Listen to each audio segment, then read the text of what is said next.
భూములు ప్రభుత్వ అమ్మకాలు పెట్టినందుకు నిరసిస్తూ సిపిఎం పిలుపు మేరకు చలో హైదరాబాద్ వెళ్తున్న సిపిఎం నాయకులను అక్రమ అరెస్టులు నిరసనగా ఖమ్మం జిల్లా సత్తుపల్లి పట్టణంలో గల అంబేద్కర్ విగ్రహం వద్ద సిపిఎం పార్టీ ఆధ్వర్యంలో నిరసన కార్యక్రమం చేపట్టారు. ఈ కార్యక్రమంలో సిపిఎం నాయకులు మాట్లాడుతూ ప్రభుత్వం చేపట్టిన హెచ్సియు భూముల అమ్మకాన్ని వెంటనే ఆపాలని, లేని పక్షంలో వివిధ పోరాటాలకు సిపిఎం పార్టీ సిద్ధమని, అక్రమంగా అరెస్టు చేసిన సిపిఎం నాయకులను బేషరతుగా విడుదల చేయాలని డిమాండ్ చేశారు.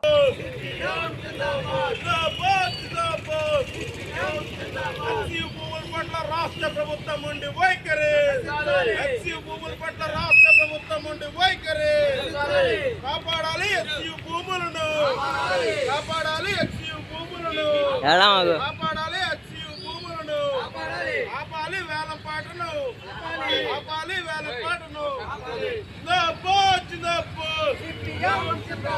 ఈ కార్యక్రమాన్ని సిపిఎం జిల్లా నాయకులు పాండే గారు మాట్లాడతారు. ఈరోజు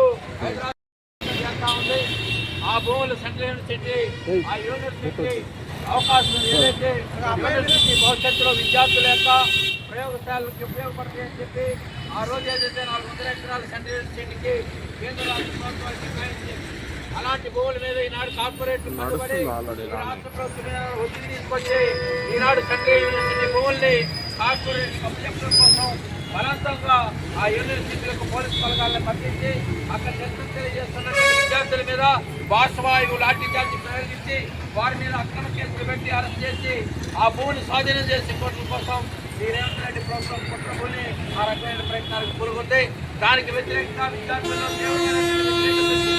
ఆ విద్యార్థులు చేస్తున్న పోరాటానికి సెంట్రల్ యూనివర్సిటీ ఏదైతే భూములు ఉన్నాయో అవి కార్పొరేట్ల పరం కాకూడదనే ఉద్దేశంతో ఆ విద్యార్థులు చేస్తున్నటువంటి పోరాటానికి సిపిఎం పార్టీ కూడా మద్దతు ఇచ్చి నిన్న ఆ విద్యార్థుల ఆందోళనకి మద్దతుగా సెంట్రల్ యూనివర్సిటీ ముందు నిరసన తెలియజేయడానికి మనం పోతా ఉంటే ఎక్కడికక్కడగా గృహ నిర్బంధాలు చేసి ఇళ్లకెళ్ళి అక్రమ అరెస్టులు చేసి నిర్బంధించడం జరిగింది.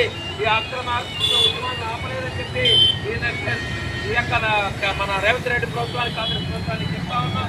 నువ్వు చెప్తా ఉన్నావు ఇంతకు మునుపు టీఆర్ఎస్ ప్రభుత్వం రాజ్యాంగాన్ని పూర్తి చేసింది.